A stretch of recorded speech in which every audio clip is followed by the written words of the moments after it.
Iya, kita kemarin membahas tentang unsur cerpen. Ada unsur apa saja? Intrinsik. Ada siapa selain Alvina yang masih ingat lagi apa saja yang ada di dalam unsur intrinsik cerpen? Oke, Laili. Apa Laili? Oh iya, ada sudut pandang juga ya. Bagaimana dengan unsur yang datangnya dari luar, unsur ekstrinsik cerpen? Masih ada ingat? Apa saja? Mutia?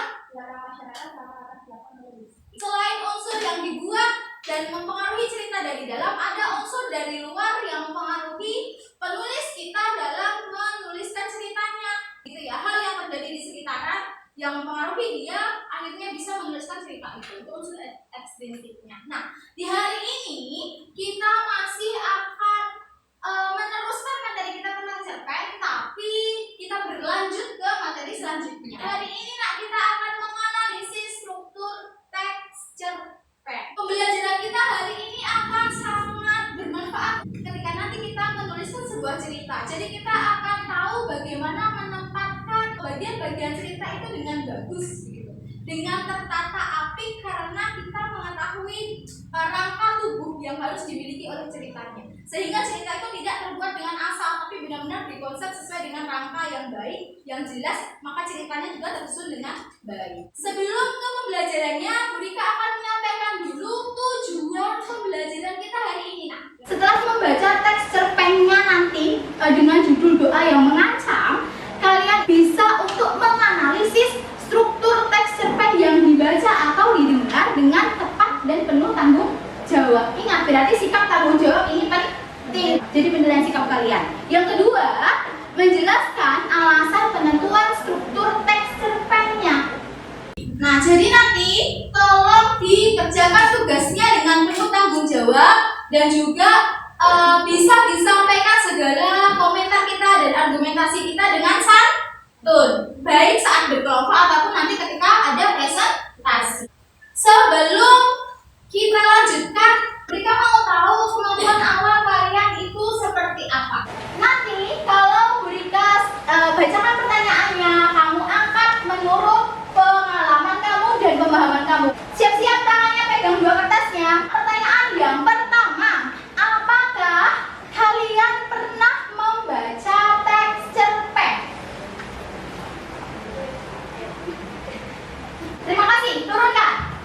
Tes diagnostik kita hari ini itu sudah menjadi bekal yang bagus untuk kita memahami struktur teks cerpen hari ini. Bu Rika mau sampaikan dulu langkah kita hari ini itu akan melakukan kegiatan apa saja, gitu ya. Di hari ini kita akan belajar menganalisis struktur menggunakan model problem based learning. Jadi kegiatan di hari ini seperti itu ya.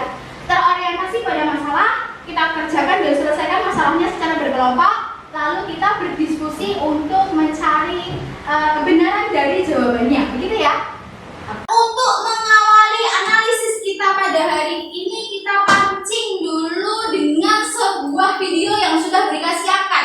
Bu Rika punya trailer sebuah film. Mohon kalian simak dengan baik, karena nanti materi cerpen yang akan kita analisis berkaitan dengan cerita yang ada dalam trailer film ini.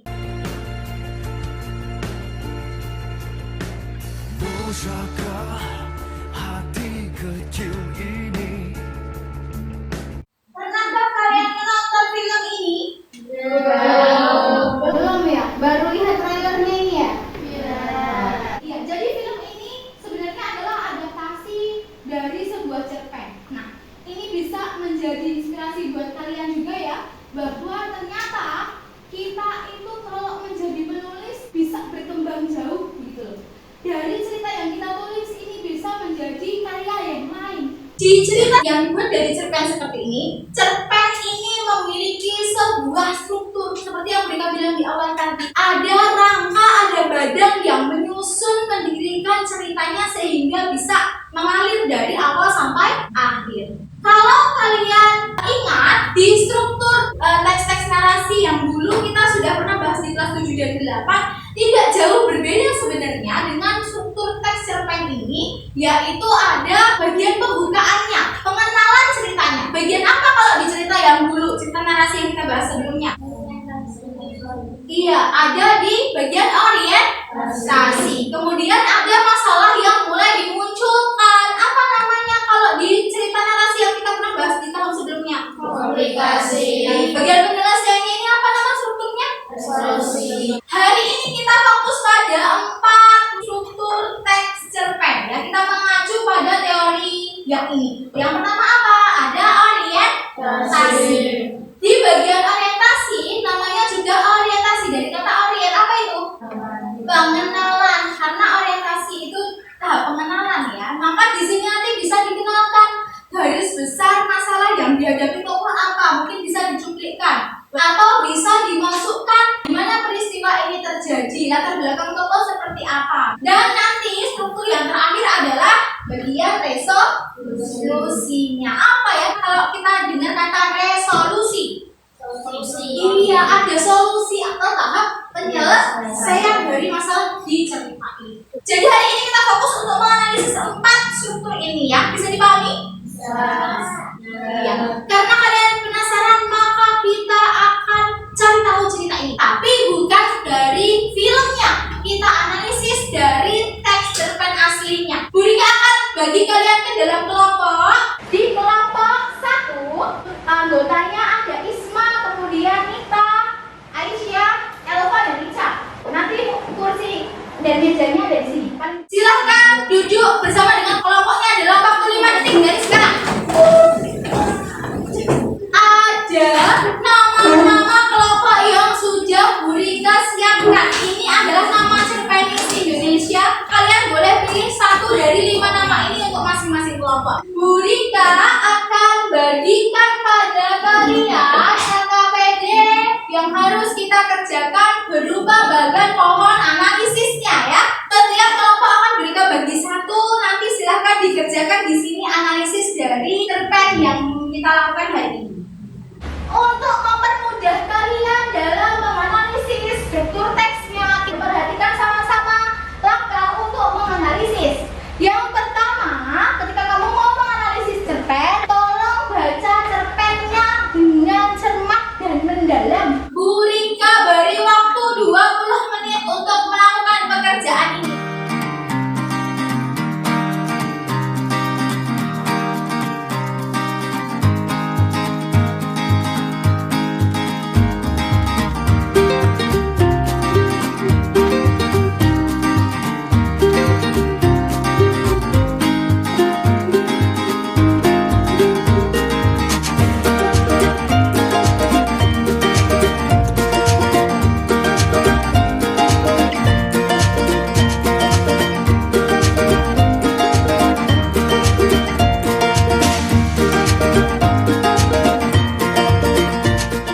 Yang presentasi dari kelompok mana yang ready? Kelompoknya Nasiwa. Silakan maju untuk kelompoknya Nasiwa. Kita beri tepuk tangan dulu.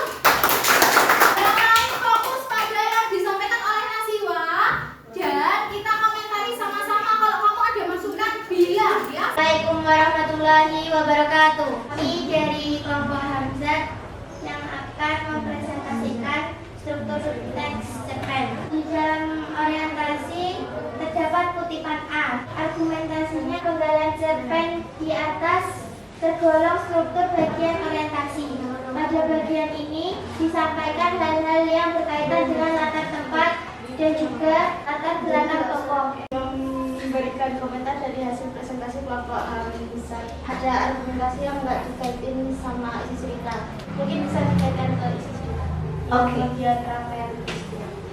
Oke, mungkin di rangkaian peristiwanya tadi diberikan secara teoritisnya, tapi bagian mana sih di rangkaian peristiwa di ceritanya itu yang menunjukkan ke pemisahannya itu masuk ke hal-hal yang tidak terduga, itu tidak disebutkan oleh kelompoknya Sila. Bagaimana dengan kelompok yang lain? F, G, dan H itu masuk di komplikasi. Di kelompok kalian bagaimana? Coba kalian lihat pekerjaan masing-masing. Apakah sama peletakannya? Bagusnya dari bagian struktur resolusi ini di kelompok Nasiwa sudah dikaitkan dengan isi ceritanya ya. LKPD kelompoknya silahkan dikumpul ke depan semua. Adakah dari kalian yang bisa membantu kita untuk merefleksikan pembelajaran hari ini? Hari ini kita belajar tentang apa sih? Kita menganalisis orientasi rangkaian peristiwa menyatakan argumentasi pendukung analisis. Iya, hari ini kita menganalisis teks cerpen ya dengan menyatakan argumentasi pendukungnya. Dan apa saja poin-poin yang kita analisis tadi? Orientasi, target peristiwa, komplikasi, resolusi. Bagaimana tadi kita menganalisisnya? Yang pertama kita perlu untuk membaca teks cerpennya. Kemudian apa lagi? Memahami. Iya, memahami bagian demi bagian ceritanya. Dan terakhir kita memberikan argumentasinya. Apa yang membuat pembelajaran hari ini menyenangkan untuk kalian? Karena berpikir sebelum menempel-nempel bisa. Oke, karena berpikir sebelum menempel-nempel jadinya seru. Apalagi yang membuat hari ini menyenangkan? Karena belum pernah melihat trailer film pertama. Oh, karena kalian baru melihat trailer film yang ini, jadi bikin penasaran. Bagaimana dengan bagian yang kita gunakan hari ini? Membantu untuk proses analisis tidak? Apakah ada dari kalian yang ingin bertanya? Oke, Alifah, silakan. Apakah alur dengan struktur cerpen itu berbeda? Oke, jadi konsepnya begini nak. Alur itu adalah rangkaian peristiwa dalam cerpennya. Tapi kalau struktur ini adalah bagian-bagian inti tubuhnya yang harus ada dalam sebuah cerita yang akan membangun cerita ini jadi satu teks yang utuh. Bedanya apa? Kalau di struktur kita harus menyampaikannya secara urut. Jadi kalau alur acak tepatnya, kita nggak akan bisa atur itu karena itu sesuai dengan keinginan penulisnya mau dibawa arah ceritanya bagaimana. Tapi kalau struktur kita menjelaskan harus urut dimulai dari kepala sampai ke kakinya, dan ini adalah penyusun inti yang membuat rangka teksnya menjadi sebuah teks yang utuh. Jelasnya kalau alur bisa dibolak-balik, tapi kalau kita membicarakan struktur cerpen harus teruntut, begitu ya nak ya? Bisa dipahami? Bisa. Kalau tidak ada pertanyaan lagi, di akhir pembelajaran ini Bu Rika bagikan pada kalian post test untuk dikerjakan dalam waktu 2 menit saja.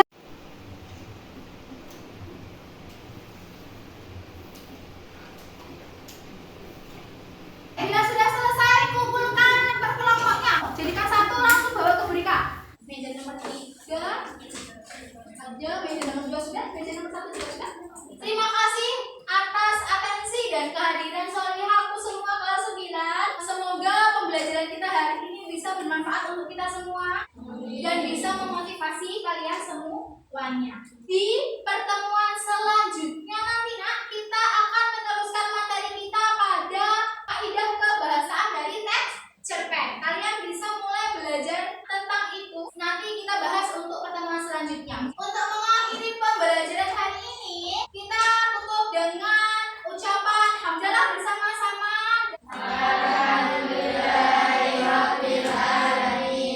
Assalamualaikum warahmatullahi wabarakatuh.